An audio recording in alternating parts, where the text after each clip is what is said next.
Hi అండి, welcome to my channel KRR fact world. ఈరోజు మనం శ్రీ పరమేశ్వర స్వామి దేవాలయం గురించి తెలుసుకుందాం. గుడిమల్లం పరమేశ్వరాలయం ఆంధ్రప్రదేశ్లోని తిరుపతి జిల్లాలో ఉంది.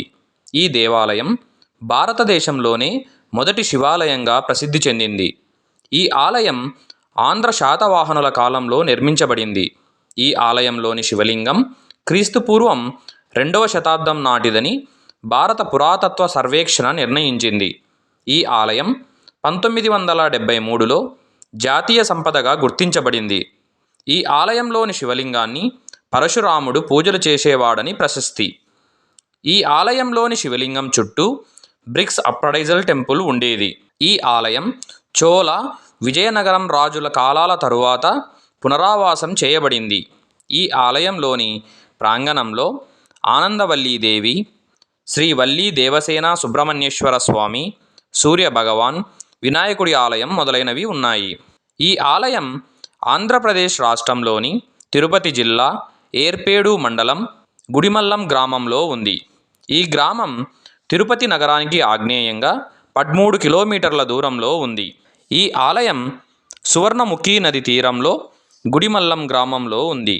మనం ఈ దేవాలయాన్ని సందర్శించుకోవడానికి తిరుపతి బస్టాండు నుండి బస్సు సౌకర్యము మరియు ఆటో సౌకర్యము కలదు. తిరుపతి బస్టాండు నుండి బస్సులు పాపనాయునిపేట వరకు వెళ్తాయి. అక్కడి నుండి ఆటోలో వెళ్ళడానికి మంచి సౌకర్యం కలదు. ఈ ఆలయం రజపుష్పం ఆకారంలో, లింగం అంగం ఆకారంలో ఉంటుంది. ఇక్కడ శిలాశాసనాలను బట్టి 1 నుండి 3వ శతాబ్దం నాటి నిర్మాణం అని అర్థమవుతుంది. అక్కడ ఉన్న శిలాశాసనాలు పూర్తిగా అర్థం కాలేదని చెబుతారు. ఈ ఆలయంలో ఉన్న లింగాన్ని చెక్కిన రాయికి సంబంధించి ఎటువంటి ఆధారాలు లేవు. ఆలయ నిర్మాణదాతల వివరాలు ఎక్కడా లేవు. ఆలయంలో నిత్యం ధూపదీపాలు చేయడానికి భూమి దానం చేసిన దాతల వివరాలు, గోవులు దానం చేసిన వారి వివరాలు మాత్రం ఈ ఆలయంలో చెక్కబడ్డాయి. ఒకప్పుడు పరశురామేశ్వరుడు అనే భక్తుడు ఉండేవాడు.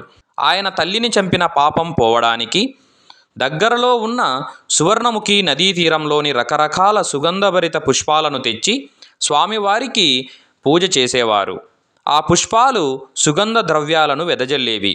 అలా చేస్తున్న సమయంలో ఒక రాక్షసుడు రహస్యంగా గమనించి ఆ నదీ ఒడ్డున ఉన్న పుష్పాలను తుంచి తెచ్చి స్వామివారికి అలంకరించి పూజలు చేస్తాడు. దీనిని గమనించిన పరమరామేశ్వరుడు అనే భక్తుడు ఆ రాక్షసునితో భీకరంగా పోరాడి వాడిని చంపేలోపే ఆ రాక్షసుడు అదృశ్యమవుతాడు. దీనిని చూచిన శివుడు ఇద్దరి భక్తిని మెచ్చి సంతోషించి ఇద్దరికీ సాహిత్యముక్తిని ప్రసాదించాడట. ఈ ఆలయంలోని లింగం ముదురు గోధుమ రంగులో ఉన్న గట్టి రాయితో చెక్కబడింది.